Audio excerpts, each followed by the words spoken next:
Fala, meu lindo!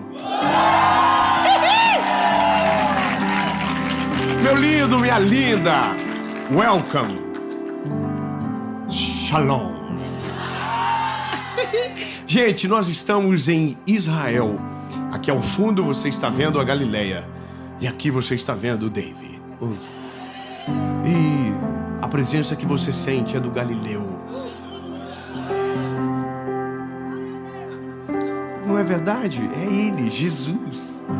Jesus que pregou na Galileia, que fez milagres extraordinários, que mudou a vida minha, que mudou a sua vida, que dividiu a história em antes e depois. Existe antes de Cristo e depois de Cristo.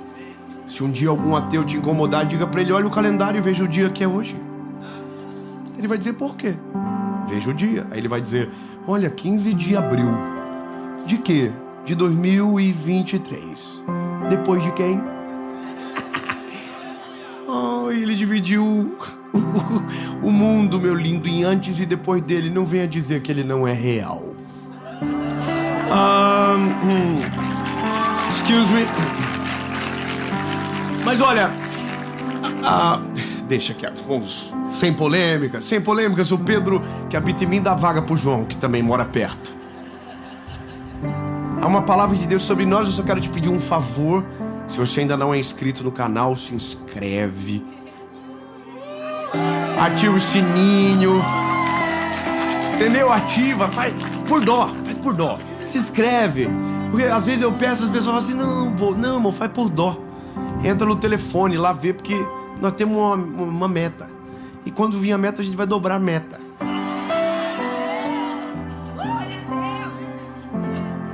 Para. Jesus, eu preciso amadurecer. Curte o vídeo, comenta, manda pros irmãos, para quem você ama. Eu tenho uma palavra de Jesus para você. Por falar nisso, vamos pro vídeo.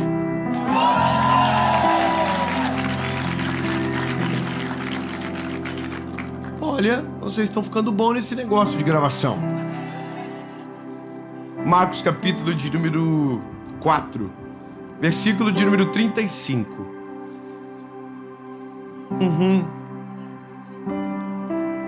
4:35 de Marcos diz o seguinte: e naquele dia, sendo já tarde, ele disse: passemos para o outro lado. Irmão, tá difícil pra mim gravar essa série, sabe?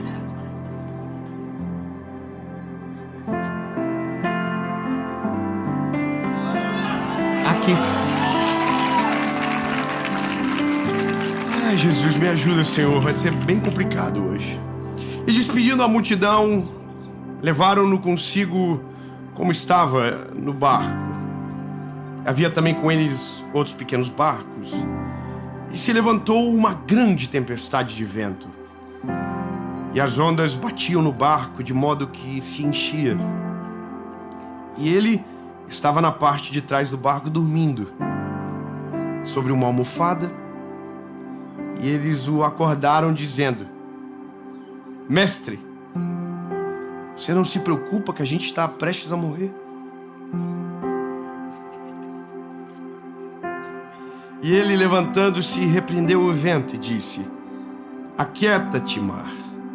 E o vento cessou, e houve uma calmaria.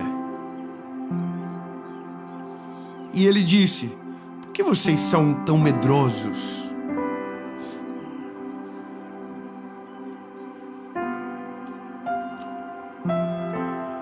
Porque vocês ainda não têm fé o suficiente. Bom. Ai, Jesus.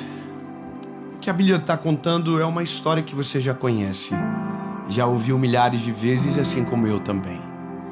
Jesus está dormindo no barco e uma tempestade começa. Temos algumas coincidências. Aconteceu aqui na Galileia. Houve uma grande tempestade. Mas tem uma coisa aqui. A Bíblia vai dizer que essa história, de maneira cronológica, ela acontece depois de os discípulos já terem tido muitas experiências com Jesus. Jesus já havia feito alguns milagres cujo qual os discípulos já haviam visto. Os discípulos já haviam conhecido um Deus que tem palavra, que cumpre aquilo que promete. Ou seja, não era para restar mais dúvidas sobre a pessoa de Jesus, sabe? Não era para mais desconfiar de nada, até porque no começo ele já havia dito como deveria ser o final. Então eu quero que você compreenda que quando Jesus ele nos escolheu, ele desenhou até o final. Pronto. Só que entenda algo a mais. O final que ele desenhou é o nosso começo. Não pegou? Eu vou melhorar. Temos um tempo cronológico de vida curtinho. Uns vão viver 100, outros vão viver 80. Não vou. Os irmãos ficou assim, não, são 82, pelo menos 5. Até as artrites não aguenta mais, até os... amém? Porque chega uma fase da vida da gente, irmão, que é só problema de doença, sangue de Jesus tem poder. Eu bati 30 agora, irmão, começou as tosse, começou a epicondilite, dor nas costas, torcicolo. Então eu não sei se eu duro até os 100 desse jeito. Esse ritmo que tá indo, se não trocar o óleo, vai dar problema. Mas brincadeiras à parte, a vida não se resume a essa breve estação. Ela é uma eternidade que o Senhor tem preparado para nós. Só que aqui nesse período da vida, é óbvio que todos nós queremos viver de maneira excelente. Viver aquilo que Jesus tem para nós, viver os planos dele, construir a nossa família. Temos muitos filhos. E eu, tá bom. Casar, não é verdade? Todo mundo quer casar. Temos os irmãos que querem muito casar aqui. Tem gente que quer viajar o mundo todo.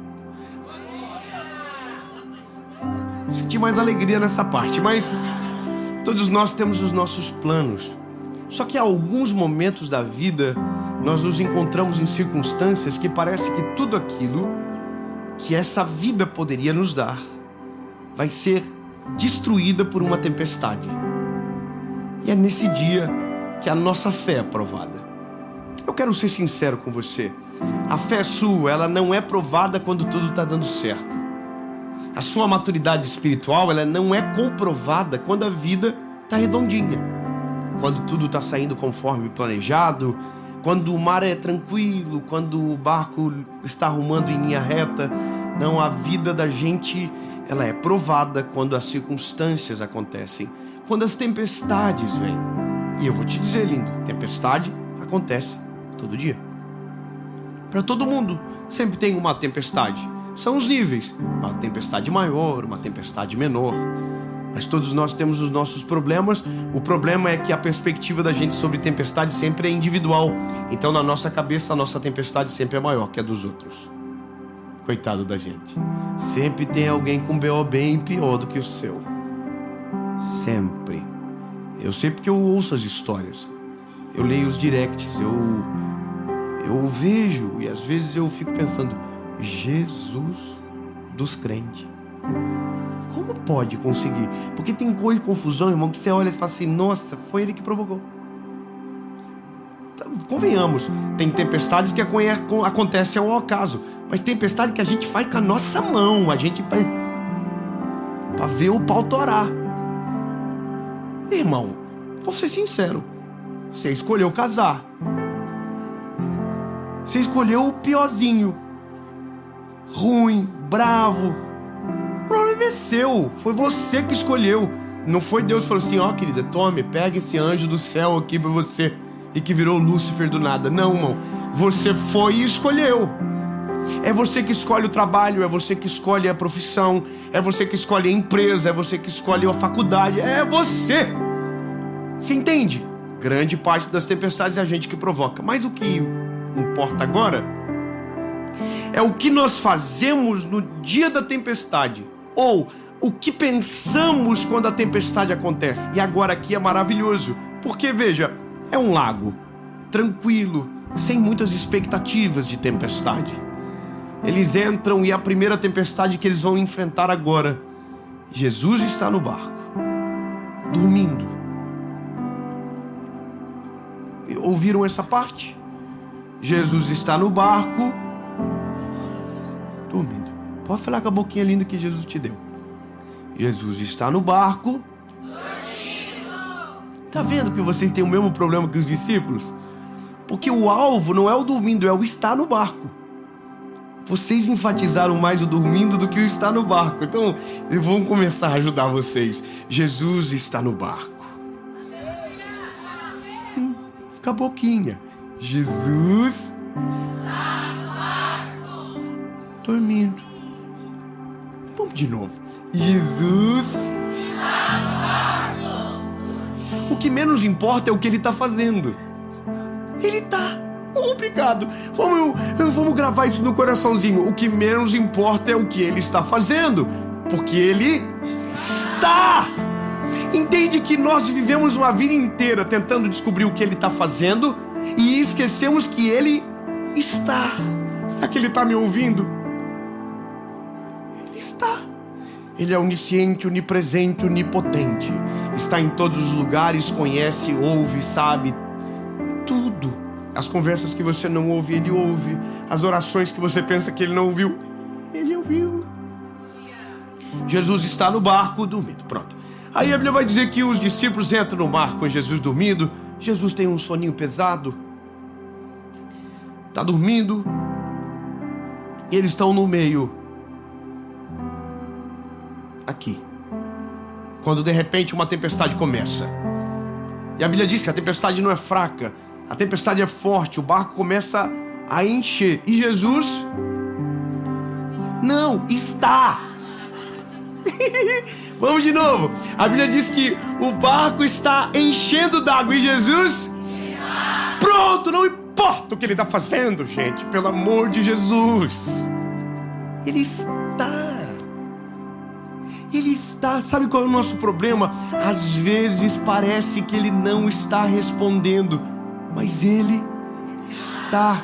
Às vezes parece que Jesus não está nos ouvindo, mas ele está. Parece que Jesus não está vendo o que nós estamos vivendo, mas ele está. Os olhos estão fechados, mas ele está. O descanso dele deveria ser a razão do nosso. A confiança dele deveria ser a razão da nossa.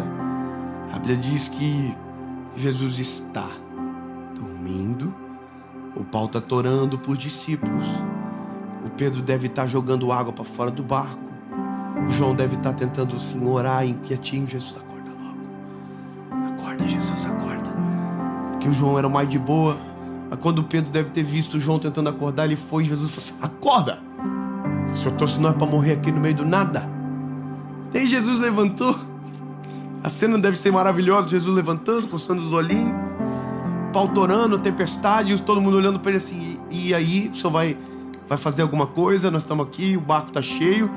E aí Jesus olha para ele e diz: vento,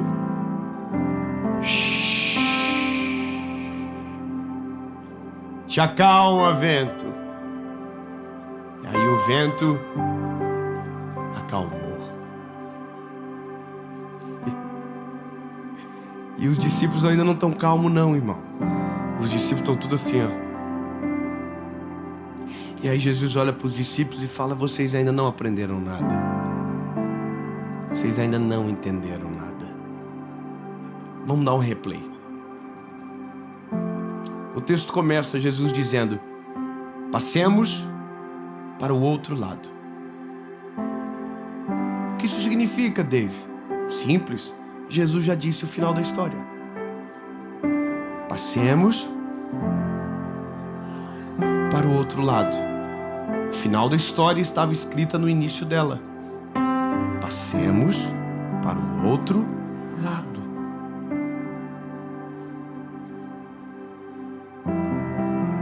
Quer dizer então que ia chegar no outro lado, sim ou não? Ia. Porque Jesus já havia dito o final no começo. E a gente esquece disso. Tudo que nós vivemos, Jesus já disse o final no começo. Nossa vida, Jesus já disse o final no começo. Os planos dele, Jesus já disse o final no começo. A nossa vitória, Jesus já disse sobre ela no começo. Então, qual é o nosso problema? Um só, a tempestade. Quando olhamos mais para a tempestade do que para Jesus, a tempestade sempre vai ficar maior do que ele. Eu me lembro de uma história de quando eu era mais garoto, ouvi e marcou minha vida muito tempo. Passou um avião no céu e o menininho olhou e disse: papai, o que é aquilo? E ele disse: aquilo é um avião, filho. E o menininho disse: um avião? O que é isso? Ele falou: um avião é um lugar cheio de passageiros que voa pelo céu, que leva de um lugar para o outro. E o menininho falou: não, papai, mas não pode ter ninguém lá dentro, porque é muito pequenininho. E ele fez assim pro pai dele: ó, cabe na palma da minha mão. E o pai dele pensou que talvez não seria o momento mais adequado para responder e esperou a hora certa. Daí um dia, eles foram no aeroporto. E quando chegaram no aeroporto, o menininho ficou bem próximo de um avião. Ele olhou para o papai e disse: papai, o que é isso? E o pai dele disse: isso é um avião. E a pergunta do garotinho foi: mas por que agora ele é tão grande? E a resposta do pai foi: porque agora você está perto. Quanto mais perto, maior. Quanto mais atenção nós damos, maior. O nosso problema é porque damos tanta atenção às tempestades que, mesmo sabendo que ela vai acabar, que vamos chegar no outro lado, que vamos vencer no nome de Jesus, porque nossos olhos estão tão focados nelas, as tempestades sempre parecem maiores do que verdadeiramente são. Agora, se mudarmos o nosso foco e ao invés de olhar para a tempestade, olharmos mais para Jesus, Ele será muito maior do que qualquer tempestade na nossa vida.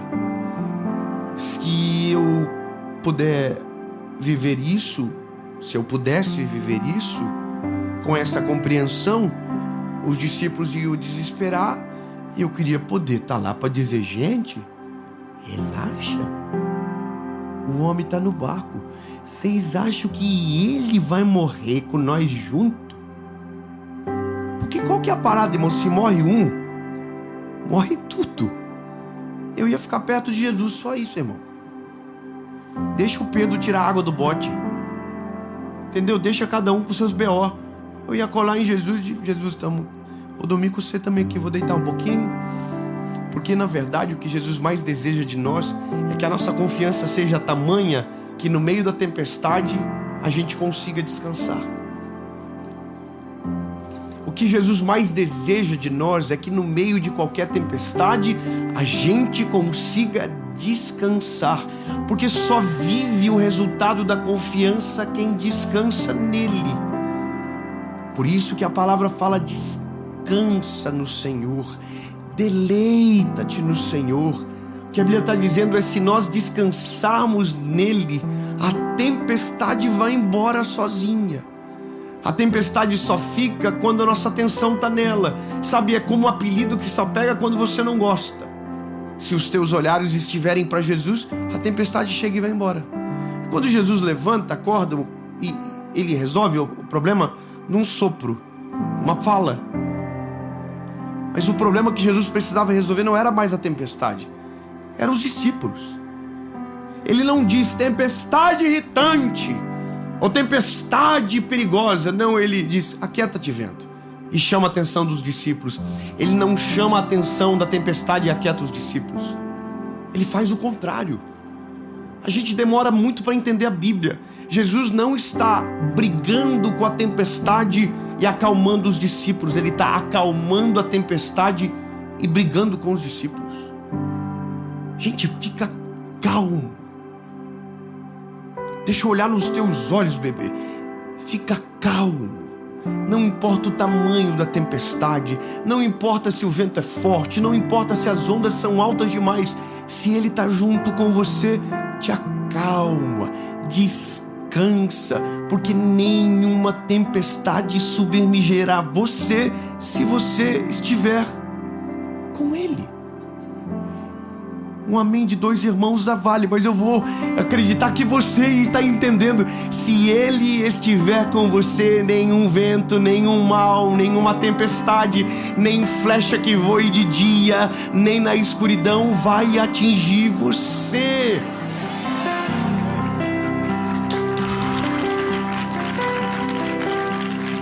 Bom, os discípulos levaram uma mijadinha de boa.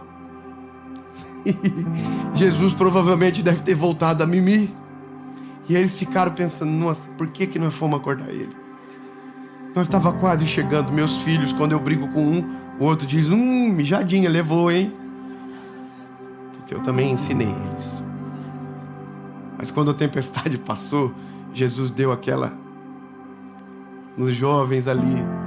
Deve ter voltado a dormir. E eles ficaram: gente, João deve ter olhado para Pedro e falado assim: Pedro, eu te falei, não era para chamar ele. Ele sempre acorda assim, ele não acorda muito de boa não, gente. E o resumo da história é que eles chegaram no outro lado.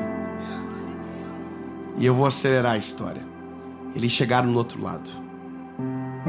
Pedro se tornou pescador de almas. E Jesus se tornou o nosso Salvador. Morreu na cruz do Calvário, ressuscitou ao 3º dia. E hoje nós estamos aqui porque nenhuma tempestade pode pará-lo. Nenhum vento, nenhum perigo, nada. O que nós só precisamos é aprender a confiar.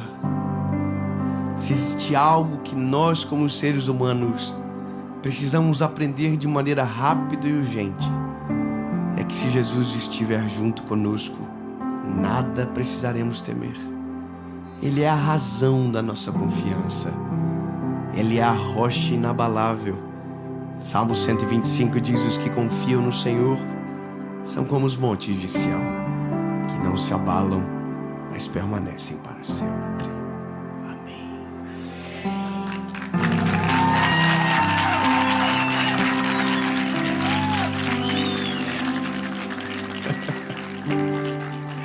Jesus, nossa esperança está em Ti, Pai.